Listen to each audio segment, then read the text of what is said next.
computer. So today we begin with a review. As always, we'll start with an Aleph Bet song. And again, remember, it's not specifically for you to remember the names of the letters. It's more so that you're aware of the letters and their names so that you could remember them in order, because one day you may have to look something up alphabetically. So I'm going to try to make this one a little bit bigger. Well, let's see if 150 will do, or if that's too, well, I think we got this. The other thing we're doing right now is comparing what this side is the Aleph Bet song, the side that's on our left. The side on the right has all of the consonant shapes of the Aleph Bet. So you'll notice we'll sing across Aleph Bet Vet, and we have Aleph Bet Vet. We have Gimel Dalet Hey, and those are the same. Vav Zayin Chet Tet, that's the same going across. But once we get to this line, this fourth line down, we have Yud Kaf Chaf and a final Chaf. And I'm not telling you need to remember these until we get to them in our lessons, but I'm just pointing out that that's what's there. And it's not here because we're singing the names of letters, kind of. I say kind of because there's no such thing as a Chaf, and there's no such thing as a Vet. The Bet and the Vet are the same letter, but for kindergartners, for all practical purposes right now, if we remember them as if they have different names, it makes it a lot easier to say the sounds. So we have, sorry about that, we have Yud Kaf Chaf, but there's also a final Chaf. Remember that there are 5 consonants that have a different shape at the end of the word, and we've already— You're frozen. I'm frozen. Can you hear me? You're better now. Okay, thank you. So the next one is Lamed Mem Nun, and you'll notice that when we have Lamed Mem Nun, it's a lot longer on the side with all of the consonants because we have a final Mem, which is the marshmallow Mem shape. We have the narrow nose Nun, but a final Nun. And then the next line is Samech Ayin Pheh Pheh. And this one is a Samech Ayin Pheh Pheh, and there's a final Pheh, also known as Pheh Sophie. We are concentrating actually on these 2 lines today. We're going to be learning a whole bunch of letters from these 2 lines. And then we have Tzadi Kufresh, but here we have Tzadi and a final Tzadi and Kufresh. And then the last line stays the same, Shin, Sin, Tav. So we're going to practice the song. Hang on one second.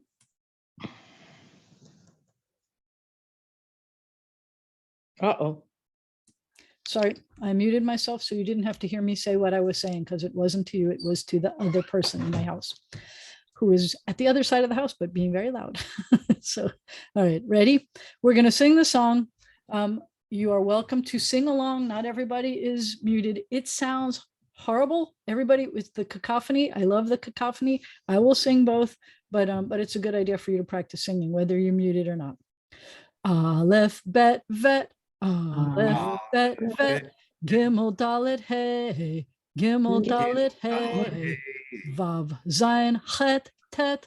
Vav, Zayin, Chet, Tet. Yud, Kaf, Chaf. Yud, Kaf, Chaf. Lamed, Mem, Nun. Lamed, Mem, Nun. Samech, Ayin, Pheh Pheh. Samech Ayin Pheh Pheh. Tzadi Kufresh. Tzadi Kufresh. Shin. Sin. Tav Bara Bara. Shin. Sin. Tav Bara Bara. I'm going to show it to you on here one time so that you can see. I'm going to be pointing to all the letters at the same time. Aleph, Bet, Vet. Aleph, Bet, Vet. Gimel, Dalet, Hey. Gimel, Dalet, Hey. Vav, Zayin, Chet, Tet. Vav, Zayin, Chet, Tet. Yud, Kaf, Chaf. That's a final Chaf. Yud, Kaf, Chaf. Lamed, Mem, Nun. Lamed, Mem, Nun. Samech, Ayin, Pheh Pheh. Samech, Ayin, Pheh Pheh. Tzadi Kufresh. Tzadi Kufresh. Shin. Sin. Tav Ba Ba Da Ba Da. Shin. Sin. Tav Ba Ba Da Ba Da. The other thing I want you to look at now in ways that I didn't before, because now you've seen the letters enough. I want you to notice how I usually draw like I'm going to show you on this side. I usually draw a box that shows you approximately how big the letter is. And so I want you to notice that most letters really are about the same size. So this would fill a box, and this would fill a box, and this would fill a box. This is half a box. This fills one, this fills one, this is half a box. It's a very narrow, very straight vav. This is half a box. So you see, and the yud is not only half a box, but it just fills up that top corner. Then you get some that go below the line. And we had one that goes below the line so far. And most of them are final letters, except this one, it goes below the line. The kuf goes below the line, but it's not a final letter. We haven't gotten to all the letters yet, but I wanted you to take a look at them all. I also, let's see, I'm going to stop the share for a second. I'm going to show you two other cool things. One is going to be shared, but one is, and I think we have it posted somewhere, but I'll post it. I'll find a good place to post it so that you can find it. Let's see where the best place is to find it. I think it's actually, let me show you. Let's get to it. I think it's on the Hebrew Doc site. So if we go to the Hebrew Doc site, it has a few things. What's so funny, our kid? I like having That's such a smile. Yeah, I like that. Look how happy they are in studying Hebrew. All right, I'm going to do this, share my screen again. We're on screen 1. We're going to go to the, let's say, learn the Hebrew alphabet page. And I want to teach you another alphabet song. So I want to teach you this one. No, I'm not, you can't see me anymore. I have to, la, la, la. No. I saw you. I know, but I need for you to be the, oh, you could see me. I'm not sharing. I need to share. I can see what I can see. I needed the annotate, and I couldn't figure out how come I couldn't get to the annotate. And that's because I wasn't sharing the screen. So I have to show you how I did this. I went to the Hebrew Doc site. I went to here, and then I clicked on Learn the Hebrew Alphabet over here. And then I clicked on this one that says Alphabet for Songs. That's the one we just saw. That's this one. And then I'm coming out of that one. And this one, the Alphabet Sounds of Letters. I love this song. This one is so much fun. I didn't learn this until I was in college. So you're all in kindergarten and you get to learn it now. This one is kind of like the song in English that I didn't know until I had children. I don't remember ever singing this as a child, but it's I like to eat apples and bananas. You know that one?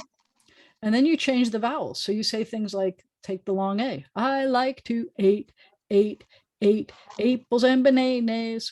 And it's a fun way to practice vowel sounds and see if kids are processing language things. We're going to do something like that with this song. I'm not going to write it under each one because it takes forever, but pretend that we have, well, no, we're not allowed to use that one. Never mind. Pretend that we have this under every vowel. So it would be and we haven't studied all these consonants yet. So I'm asking a lot of you here, but you're just going to repeat after me today. But pretend we had an underneath each of these. I'm going to clear my drawings. I'm going to just make an X to represent any letter. And I'm going to say, this is the vowel sound we're going to be practicing under every letter. And I'm going to let you repeat. Normally, I would sing it like this. I would say, I'm going to go back to a pointer. Abagada hava, zachataya kala, manasa apatsa, karashasata. And one of these days you will get to that. And there's actually an audio of that. But what I'd like to start with today is just half of each line. Although I think that the first line and the last line you could do, I think you could say abagada hava, right? Try abagada hava. And even with your eyes closed, even if you're not looking at the consonants, although I'd rather have you look at the consonants, but even if you're not looking at the consonants, it's just kind of fun to think of the vowel with all of the consonant sounds. Abagada hava, try it again. Abagada hava. And the next one I'm going to break down into half and half. Zachata, yakala, yakala. Again, I want you to notice there are no final letters in this at all, because this is what you're going to see at the beginnings of syllables. manasa, Ma, manasa, apatsa, apatsa, karashasata, karashasata. And then we're going to do, instead of that one, we're going to do, pick another color so that it doesn't look the same. Although I'm supposed to do, I forgot what color this is. Whatever, we're just going to do this. That's an E. So now we're going to do all of these, but with the E sound. So we're going to say E, B, G, D, He, V, E, B, G, D, He, V, Z, Chi, T, Z, Z, Chi, T, Ikili, Ikili, Mini, C, Mini, C, Epitzi, Epitzi, Kirishi, CT, Kirishi, CT. Now, this is not, I told you that officially there are 22 consonants in Hebrew. This is a pinch more than 22, because if I'm talking about 22, I would not show you a shin and a sin as two separate letters, although those do act even more independently than the bet, vet, kaf, chaf, and pei, fe do. But anyway, it does not have a vet, you'll notice. It's not aleph, bet, vet. It doesn't have a chaf and it doesn't have a fe. It just has one of each except for the shin sin. I'm just saying it's a fun one. I learned it in college. I'm sharing it with you now, even though you're still in kindergarten. I thought you'd have fun with this. And if you go back to the Learn Hebrew aleph, bet, and you go to the songs, there is and this is from my old days of making websites, and I may have a newer version of this. I don't remember that I do, but this is the aleph, bet, repeat song just in your head. It's just an audio. And this down here is the aleph, bet, sounds of letters that we just did just in your head. You'd have to print out the sheet over here. There's a PDF of the sheet. You'd have to print that out and then look at it if you wanted to do both at the same time. It's something I should work on and maybe have a song. I was going to show you another place actually where we can find, these have a whole bunch of flashcards, but I don't want the flashcards today. I'm going back to Hebrew from day one. And over here, it says New Basics website. This is a page that I created when we were working only online with the kids. And it's, I told you, this is bizarre. This is because we had 3 classes and we gave the 3 classes the names of the 3 pilgrimage festivals. So my class was called Sukkot. So I created this brand new website, and the website had like these templates. And so I pretended that this made me feel a little bit like it was a sukkah, but in a big city metropolis, because we're looking out, you know. So I don't know, it's easy to see. See, I tried to come up with cute things. But anyway, we go down here. And if you you click anywhere for aleph, bet, we'll go to an aleph, bet page. Whoop, I think we hadn't finished that. And I wanted to show you some cool aleph, bets, and I think you're getting ready to be able to do this. We've got the aleph, bet song with letter names. That's the one that you've been using for cheating. I'm not even going to show it to you today. Then you've got the aleph, bet song and the complete aleph, bet that I've shown you a bunch of times. This one is one that I think you're about ready to see. The aleph, bet in many fonts. Let's see if it'll click. Because I don't know if you realize, or if you've ever had to try to teach a child how to read English, I don't know if you realize how many different shapes of letters there are in English. I mean, you can, if you try to imagine what does it look like if I drew the letter G, a lowercase g, sometimes it looks like this, sometimes it has a serif on it, so it's got like a little hook on it, sometimes this is more bulby over here. And I mean, every time we do a letter, you may not realize it, but kids have to learn how to read it with lots of different shapes. And so therefore, I have this that's every single consonant. You'll notice it's aleph, bet, vet, gimel, dalet, and so it's every form, including the last letters. But it also shows you, I mean, and this isn't even every font style I have, but this is what came with the word processor I use, which is called Dafka Writer. So this is a kind of a standard one that I use. It's called David. You know how we use Times Roman for just about everything? This is my core one. And then there are others. So there's some that have a little bit, and I'll try to make this bigger. Hold on. So at least the beginning of the alphabet. So it has a little more serifing going on here, as opposed to this one that has no serif, very blocky. This one is kind of standard. I think that's more like our thing. Then you've got this one that looks kind of techno. I don't know. This one looks a little bit more like what it would look like if we were handwriting it, but then it goes to funky things over here. That's not how we write it. And stylized one. This one looks like what it would look like in a Torah, where you'll see all these hooks on top, and you'll see a chet that looks like two Zions with a little hat on it, a bridge on it.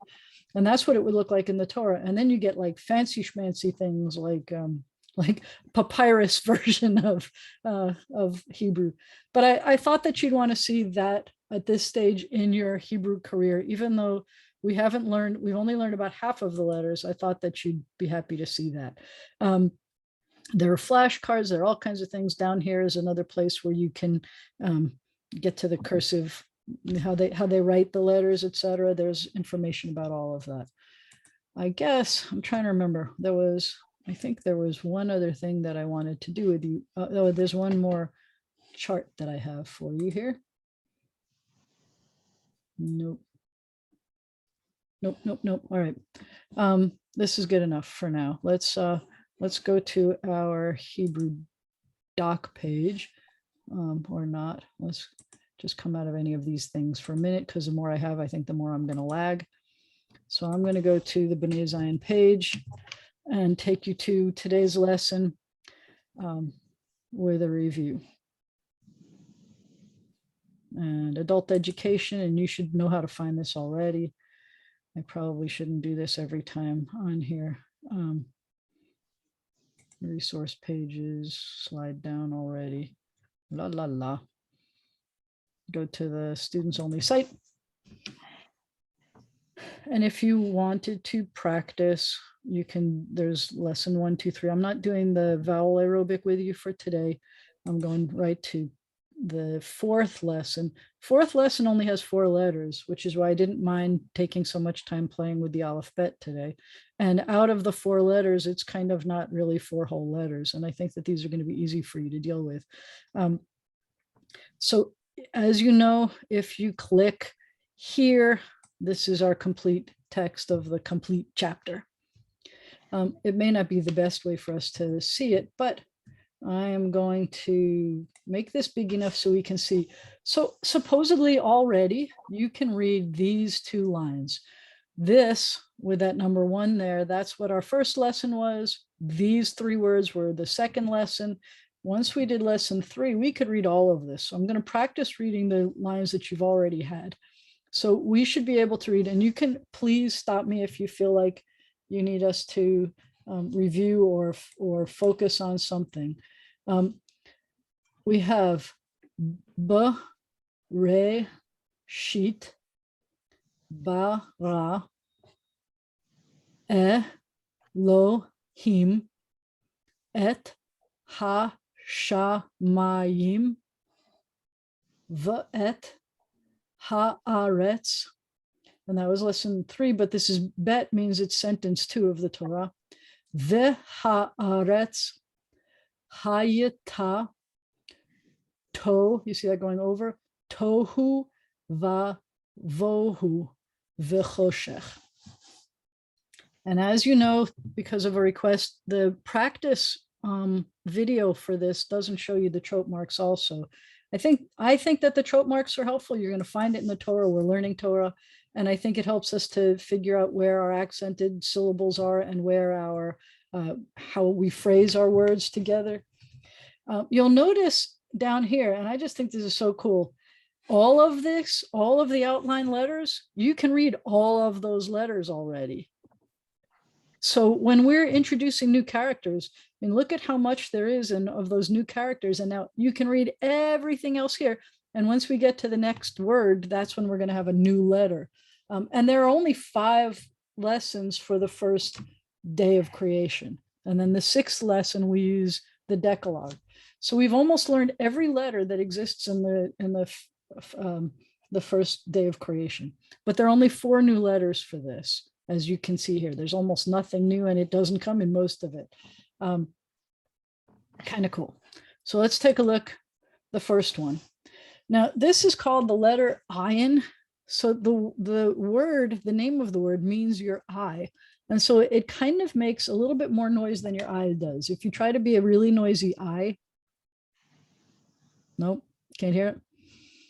It's noisier than that. That's closer to an Aleph sound, but Aleph is even noisier than that. But I like to think of it as, and it's an eye. And if I were a good artist, I would probably be able to figure out how to draw an eye out of this picture. I do it sometimes. It's not that complicated. And sometimes that's fun. I have workbooks. So this is how we're going to do it. And by the way, I should have done the box first. I should have shown you where this is in the big scheme of things in a box.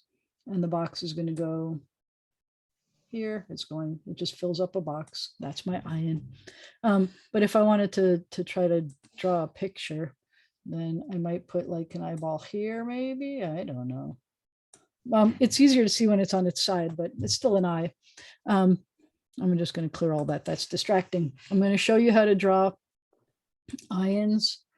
And like I say, I do it this way because remember the language goes from right to left. It's supposed to fill up the box. This is what it looks like in block letters. In cursive, it's kind of fun. And I think it looks even more like an eye, but you have to, you still have to put it on its side, I think. And remember they were pictographs. So sometimes you could put it on your side, but you're going to start here.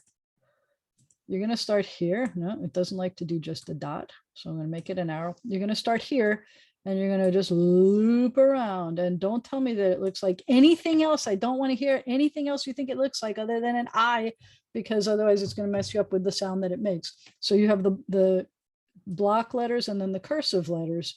The truth is it's not silent. Remember I told you that each consonant, the name of each consonant starts with the letter sound that the consonant makes. So if the name is Ayin, you're going to say that the consonant starts with a sound of ah, and that would be very embarrassing. Please don't ever say that, because ah is a vowel sound. Please don't say that.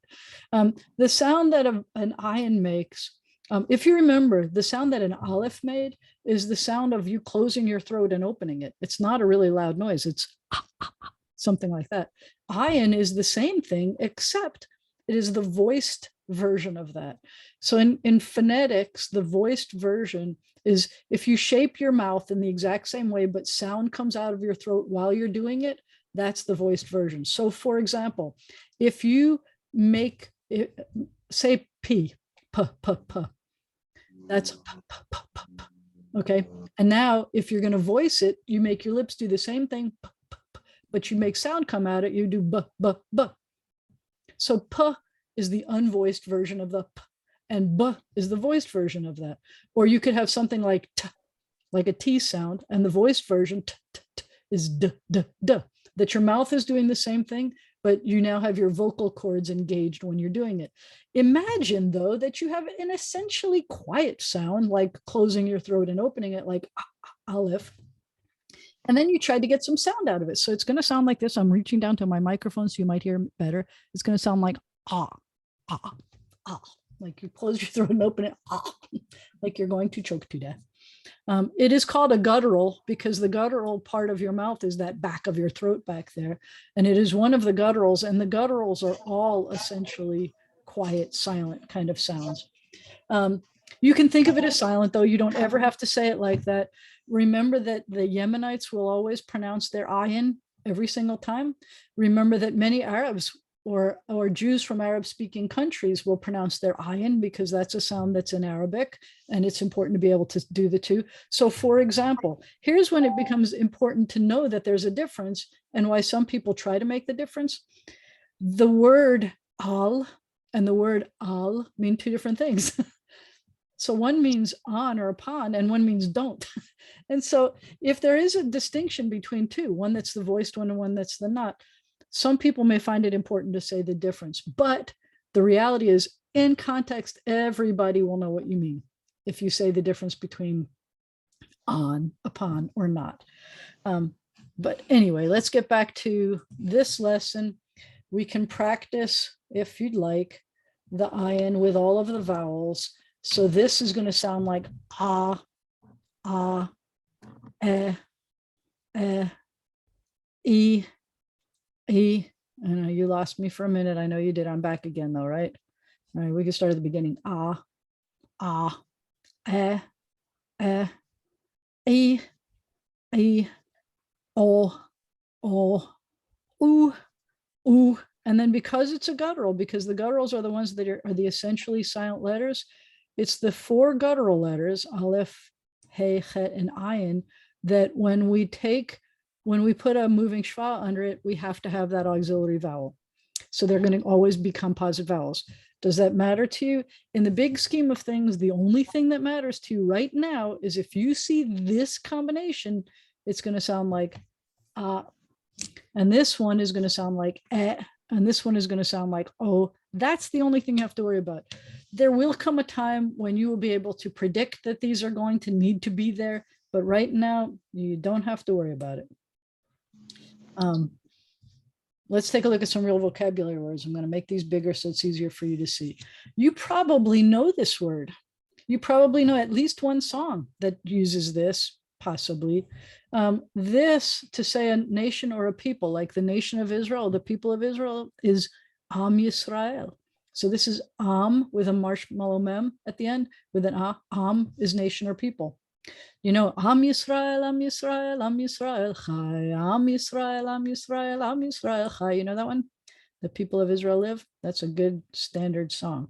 This is only a little bit confusing because the way to say city in Hebrew is ear.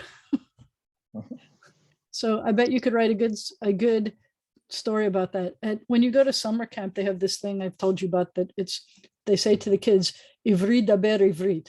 So Hebrew person speak Hebrew. And they do these fun things. And it's usually the Israeli counselors that come and act them out. And it means more to the kids, except they also have these really thick Israeli accents. I don't know what the kids understand about what they're saying about the rest of the story. But they would come up with a story where you'd say, and so I don't know, the whole city just hit me in the ear with whatever it was. And so then you say, how do you say city? Ear. Ivri, Ivri, Ivri, daber Ivrit. So ear is a city. You may know this word. They're also, we just did that word. You may know this word. It is really important in the creation story. This one, rev. So we have the ayin. That's as noisy as your eye, and it looks like an eye. And if someone could draw a good eye for me using the ayin, I'd be very happy. And it's got the vowel under it, and we have a rounded resh with an vowel under it, and we have the bar on the bottom base goes beyond bowl and belly, but there's a void or a vacuum in the middle. So we have erev, and I told you that one of the rules you can rely on in Hebrew, and Hebrew is a pretty regular language when it comes to rules, is that if you see 2 es together, then the first one is going to be accented. So it's erev, not erev. Most of the time, a multisyllabic word is going to have the accent on the end, except when we have things like this pattern. So it's erev is evening. And if you want to say good evening, you say erev tov, erev tov. Or you say erev Shabbat services. Have you heard of erev Shabbat services? So that's Shabbat evening services. You may have heard of Ma'ariv, which is the evening service, the name of the evening service. I said this a bunch of times, how we say the word Hebrew. The more Hebrew you're learning, the nicer it is to be able to say the word Hebrew in Hebrew. So this is an ayin with an E and a vet with a resting shva, Eve, and a rounded resh with a vowel that has 2 parts to it, a dot and a yud. So we have Ivri, and then this one is the tail at the top with a toe or it's attached at the top with a tail or a toe at the bottom left. It's a tav. So the word is ivrit. And again, multisyllabic word, but the accent's at the end of the word, ivrit. Is it related to the word evening? The verb avar also means to pass over, to cross over something, and to pass. Like if you were driving on the street and you passed another car, you would use the word avar. And if you're and the past tense is avar, but ivrit, sometimes they say it was the group of people that came from across the sea. That may be the connection. All right, so ayin, I think you've got the ayin, whoop. And then let's go down and move over and maybe get smaller so we can see these. Let's go back to approximately, let's go down, down, down. Keep going. The next letter is going to be a Pheh. So I want you to do this. I want you to take the top of your lip and put it over the bottom of your lip And that's what the Pheh feels like, except there's also a pill in it. So there's the top of the lip over the bottom of the lip, because the word Pheh means mouth. I mean, you are literally acting out what a Pheh is when you make the sound of it each time. Pheh means mouth. But in this case, it has a pill because we will also see the letter. Let me draw some of these for you so you see what I'm talking about here. So this is going to take up a box. We're going to go around like this. And then some people write it from the middle and they make a hook in here, and then you put a pill somewhere. And some people will take it from the front, directly from the front, and come down, kind of like the fancy schmancy font we have there. It doesn't matter where the dot is. The dot could be here, the dot could be here, the dot could be here. You're not going to need 3 dots. You only need 1 dot, but the dot could be anywhere as long as there's a dot. And oops, sorry, didn't mean to do that. The dot, remember, is called a dagesh. Whoa, they're all still there. I did not get rid of them. I don't know where they're gone. All right, let's start again because that was freaky. The dot is also called a dagesh. Every once in a while, you'll hear me call it a dagesh. I'm calling it a pill for today. I'm going to put a pill in there somewhere, and it's going to sound like puh. And so the cursive is really fun because the cursive is just really swirly. Whoop, swirly, swirly. That's the Pheh, and you have to put a dot in there somewhere. Swirly, swirly. Wow, that's kind of fun. Pheh. So that's the Pheh. And you think of it as your lip coming over the top. I'm also going to show you, though, because it's the exact same letter except without that dot in it. And I'm going to say, instead of take your top lip and put it over your bottom lip, take your fangs, your front teeth, and put it over your bottom lip. And then you have a no pill. You have your fangs. So you've now learned the Pheh and the Pheh. The Pheh is actually the last letter we're supposed to learn today, but you've now learned 2. We've learned 3 out of the 4. Same exact consonant as I told you. It has the same numeric value. They both are equal to the number 80. It has to do with where it comes in the word. The truth is, when it's at the beginning of a word or syllable, it's going to be a puh, and if it's the end of a syllable, it's going to be a fuh, except for one exception. Hey, Berta, what's up? Okay, so do we pronounce them differently? Like you said, with the bet and the vet, we don't pronounce them differently. But The bet and the vet, you do pronounce. You definitely. You definitely pronounce them differently. The bet and the vet you pronounce differently. I said that they're the same letter, but they're definitely pronounced differently. Okay. With the dot, it's a b, and without the dot, it's a v. And this one with a dot, it's a p, and without the dot, it's a f. And that's why I show you those lips. And that's why I show you the bet has the ball in the belly or a belly button, but without the dot, it's a void or a vacuum, and it's a v. And this one when you're doing, when it has a pill in it, you put your lip on top, but when there's no pill, it's your fang on top. It's just a fun way of remembering it. Okay. Thank you for clarifying that. I'm glad that you said that, because I hope I didn't mess anybody up. Let's take a look at, I think it's a more fun way to practice instead of having to do the ba ba ba ba bee bee boo boo, because nobody is going to, you could do that one with your eyes closed. So I'm going to share the screen and we're going to look at the practice words here. And I told you that the word for the name of the letter also means mouth. And this is how we spell mouth. And so I have the lip on top with a pill in it. So it's a p. And then I have the eh vowel. And I have a hey at the end. So the hey at the end is essentially silent. So it's Pheh. Pheh. Pheh is mouth.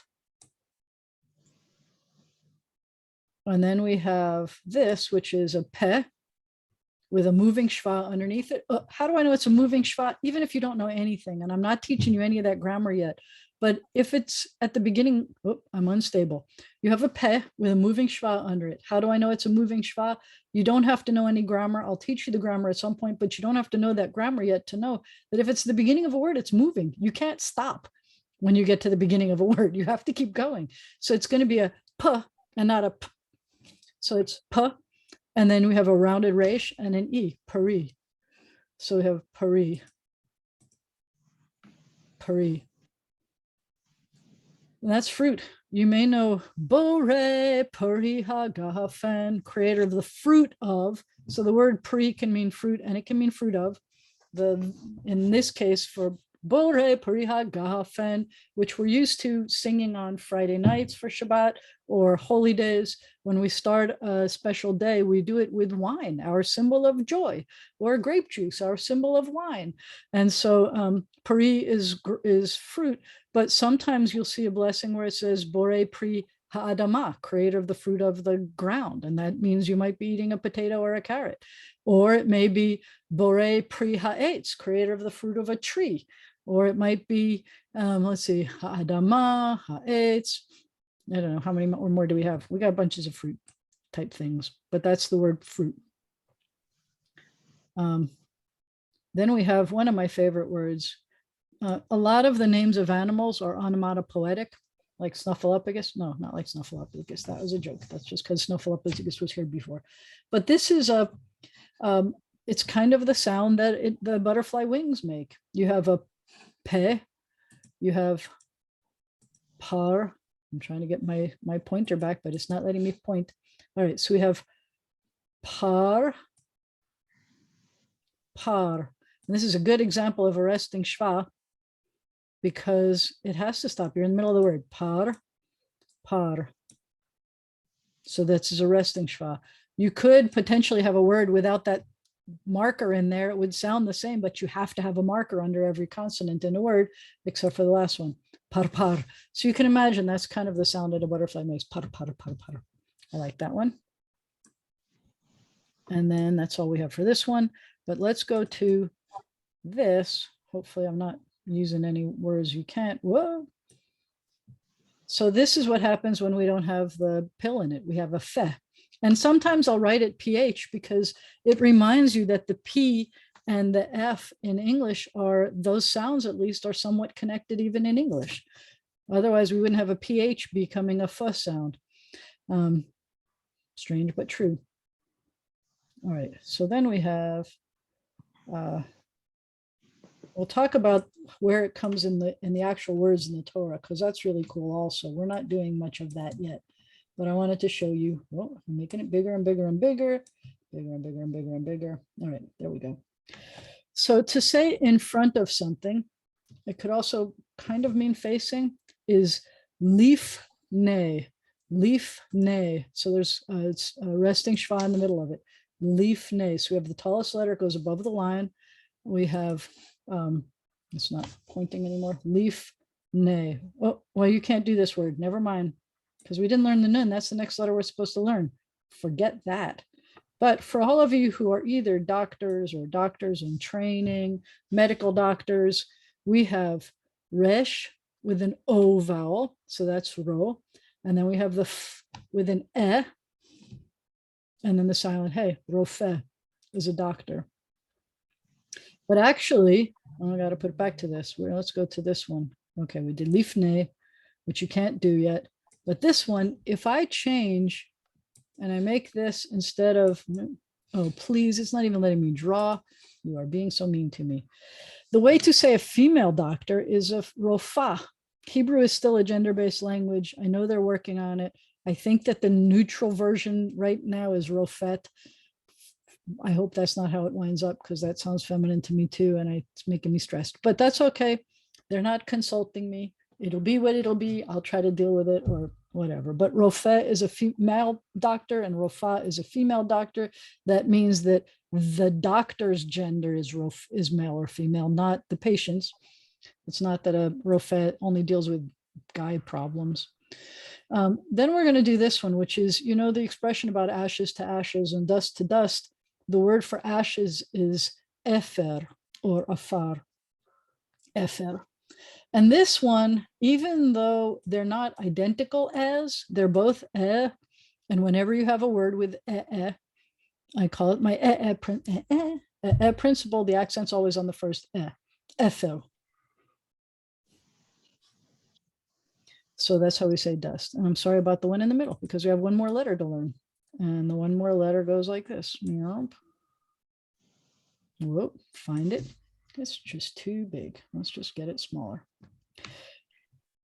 I like this one. It turns out that all of the letters, all three of the letters are body parts that are on our face. I'm going to try to stop sharing and see if it'll let me draw again, because it's kind of fun to be able to draw all of these, or maybe you have to do it instead of me. I'm going to make it a skinnier one, and I'm going to, yes, you can see my screen. That's very kind of you. I'm so glad you could see my screen and you were telling me. I intentionally did that. All right, so then I have, please. Nope, still not letting me draw. All right, so we have an Ayin, which is your eye.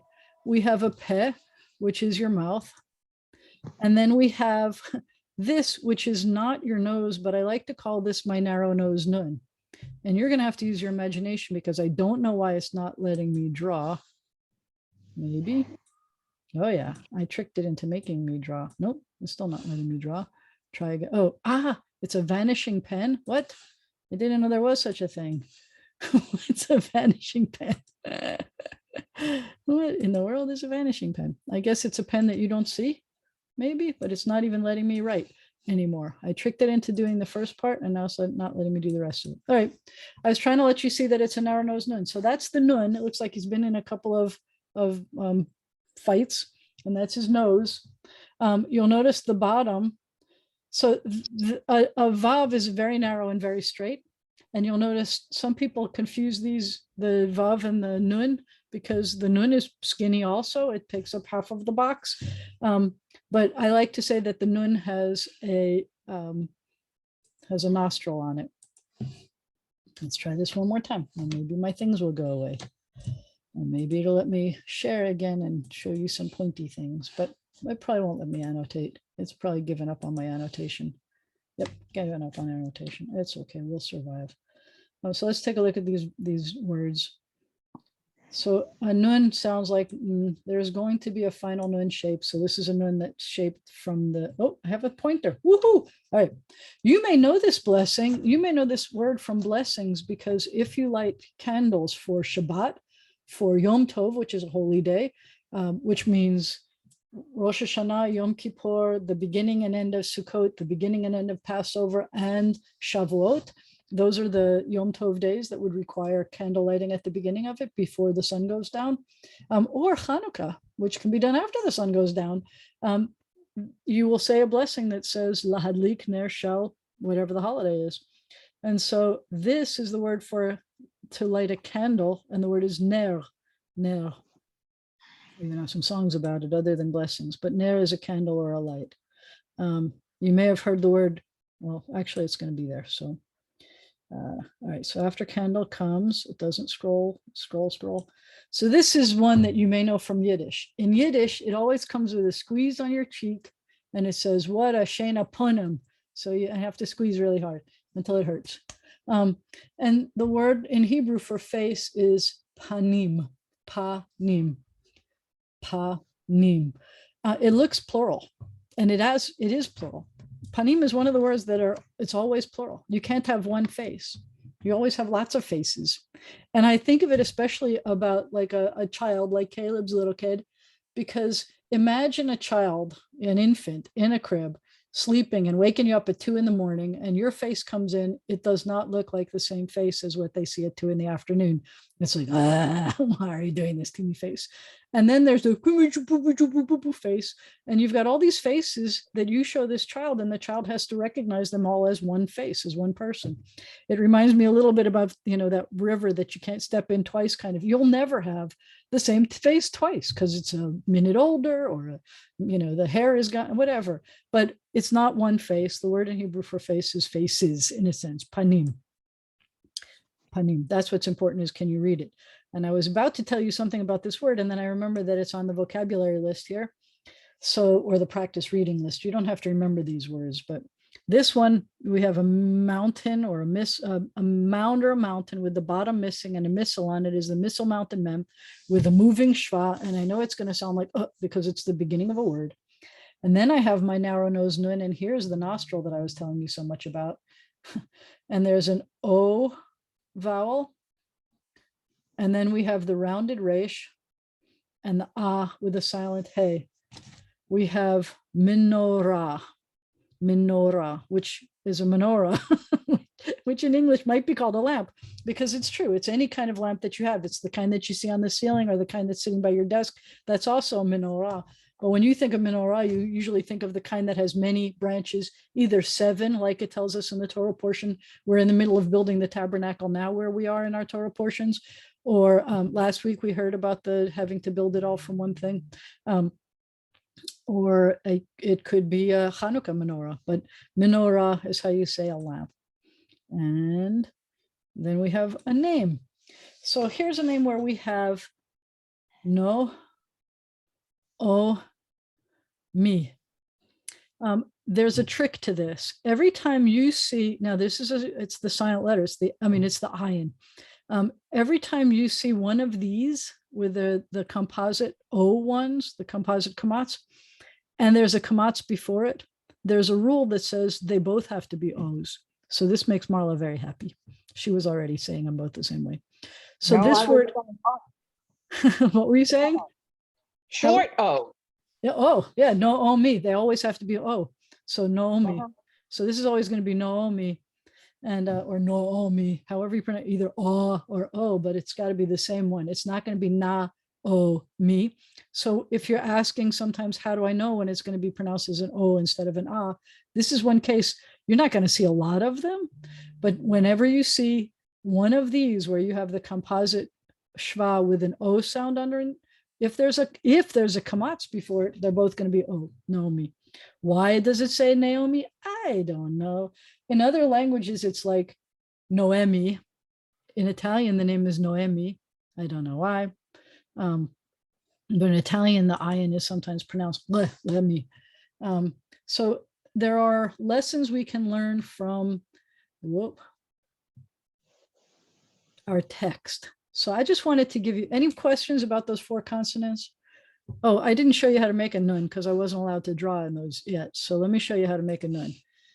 So the block one looks like this. It takes up only half of a box. It's the first half, the narrow part.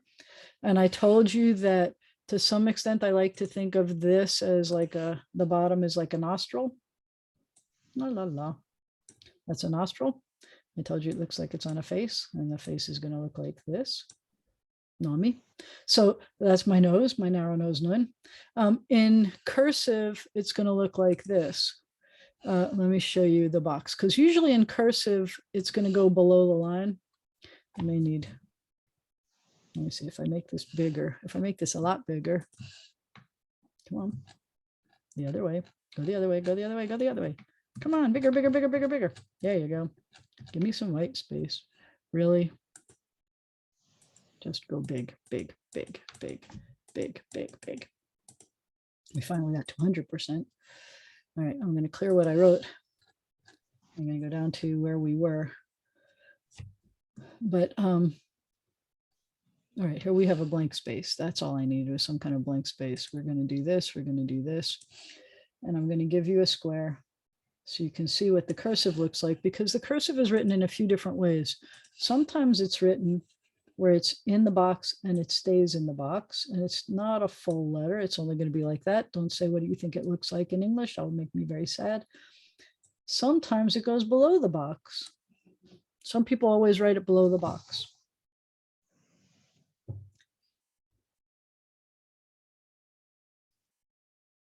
And that's the cursive nun. Still looks like a nose. Just saying.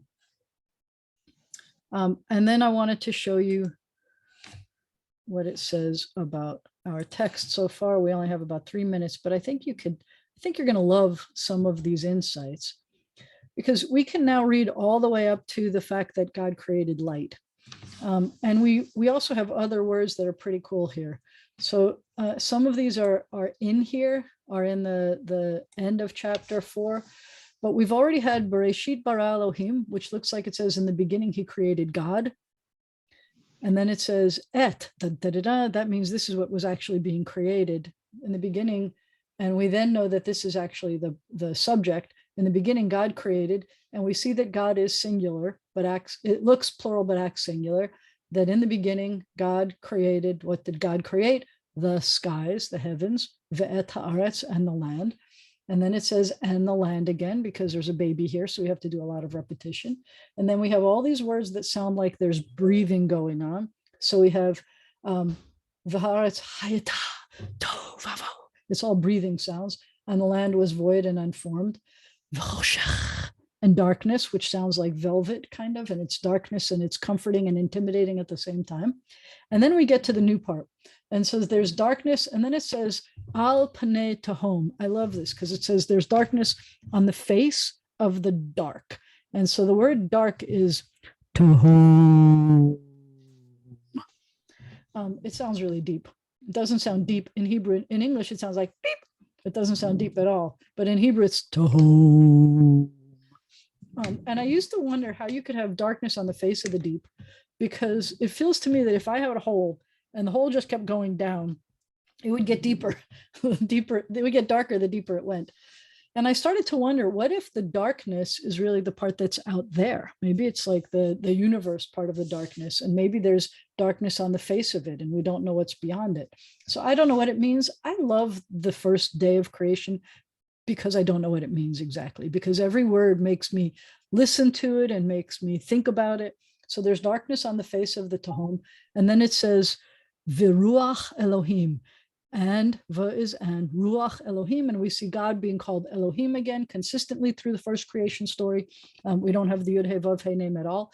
And it says Ruach Elohim, which means the spirit of God, or the wind of God, or the breath of God, wind of God. All we're hearing so far is sounds. That's all we're hearing. And now we're hearing that that's what's there.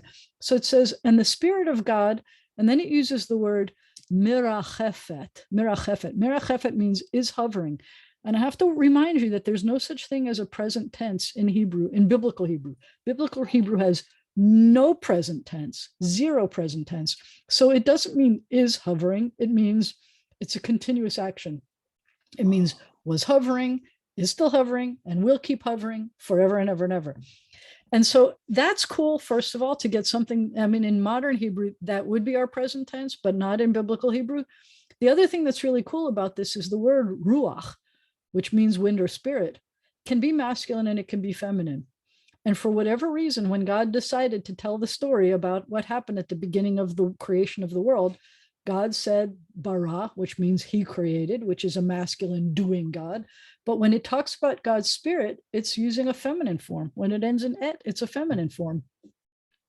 And so I see this Elohim that looks plural and acts singular as multifaceted God. God has feminine aspects and masculine aspects and doing aspects and finished aspects and continuing aspects. So I see the Elohim as being a multifaceted God.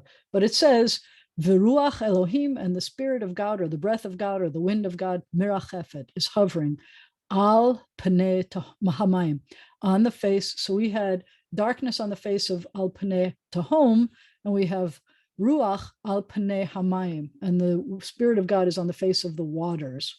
And waters is another word that's not singular. I can't hold one water. I can only hold waters. And then it says, Vayomer Elohim, and God said. And in addition to not having any present tense in biblical Hebrew, there's a very cool thing where sometimes you see a word that looks future, but you're supposed to understand it as past. And sometimes you see a word that looks past and you're supposed to understand it as future. And this is one of those words. It looks future, but you're supposed to understand it as past. If you didn't know any better and you saw Vayomer, you should think that it means and God will say. But the fact that I'm going to tell you that because it's not a v like this, it's a va, and because where the accent is, it changes it to be future tense. Vayomer Elohim, and God's, and no, sorry, it looks future, but it changes it to be past. And God said, still just breathing. God said, let there be light. But God didn't do it in a big boomy voice. God said, be light. Vayhi, and light was. And if you listen to it in Hebrew, it's just repetition again. We have a baby, and babies like having repetition. Hior, vayhior. And God said, be light, and light was. Vayar Elohim et ha'or, and God saw the light. Or, et ha'or, the light. And that's as far as we get so far. By the end of our next lesson, we will have finished all of the first day of creation. But I like those two, and I appreciate you letting me continue. And I am